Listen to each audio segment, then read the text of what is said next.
ఉస్మానియా యూనివర్సిటీలో ఈ రోజు ఉద్రిక్తత చోటు చేసుకుంది. రాష్ట్రంలోని అన్ని యూనివర్సిటీలకు పర్మనెంట్ వీసీలను నియమించాలని కోరుతూ ఏబీవీపీ ఆధ్వర్యంలో నిరసన వ్యక్తం చేశారు. అనంతరం కాంగ్రెస్ ప్రభుత్వం దిష్టిబొమ్మను దహనం చేసేందుకు ఏబీవీపీ నాయకులు యత్నించారు.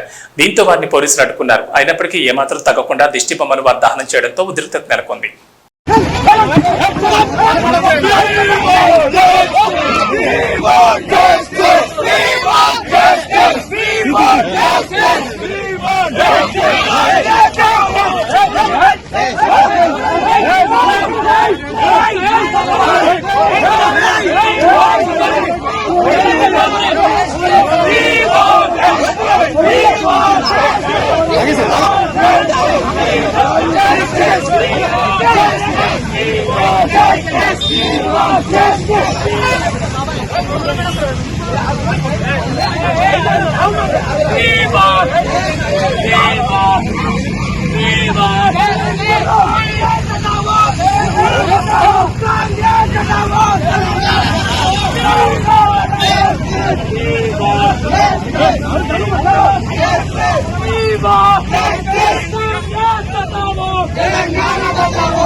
మీ అకౌంట్లో వర్తం చేసిండు. ఇప్పుడు ఆ ప్రభుత్వం ఏమైంది, కోర్టులు ఏమైంది, మా వైపు న్యాయం ఒకేసారి ప్రభుత్వం మేము అన్యాయం చేసినామేమో, మేము అవసరం వాళ్ళకి నియామక పత్రం ఇచ్చి బోర్డు చేయడం మాట్లాడినని వీళ్ళు ఏజీని అటెండ్ కాకుండా చేసి ఏజీ 2 సార్లు అటెండ్ అయ్యేసరికి ఏజీ మాకు బయటకు వచ్చి చెప్పింది, నిర్దాక్షిణంగా ఏం చెప్పింది, అన్యాయం జరిగింది, వాదించడానికి బోర్డు చైర్మన్ నా చేతులు ఏం లేదు, ప్రభుత్వం నన్ను రాకుండా చేసుకొని మా ఉన్న మేము ఏడ్చుకుంటే చేస్తాను. ఏంది సార్ రావట్లేదంటే పక్క హాల్లో కూర్చొని ఇట్లా పేపర్ చదువుకుంటూ కూర్చొని ఏంది సార్ అని పోతే నాకు ఇన్స్ట్రక్షన్స్ వచ్చిందా మొత్తం మీ వైపు ఉంది.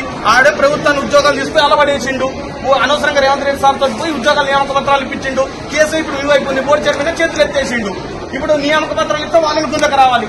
కోర్టు ఏం చేస్తారు, మేము ఏమన్నా కోర్టు ఏమన్నా అన్యాయం జరిగిన వాళ్ళకి న్యాయం చేయమని చెప్తే మీరు ఆ విధంగా న్యాయం చేయాలని చెప్పి రేవంత్ రెడ్డి సార్ ఏమన్నాడు, కోర్టు ఏం చెప్తే అది చేస్తాం, చిన్న మీకు కొత్త పోస్టులు క్రియేట్ చేయాలి, కొత్త పోస్టులు క్రియేట్ చేస్తామని చెప్తున్నారు. కానీ ఆ రోజు నుంచి రాకుండా ఏం చేస్తున్నారంటే ఇట్లా వాయిదాల మీద వాయిదాలు వేస్తారు. ప్రతి ఆదివారం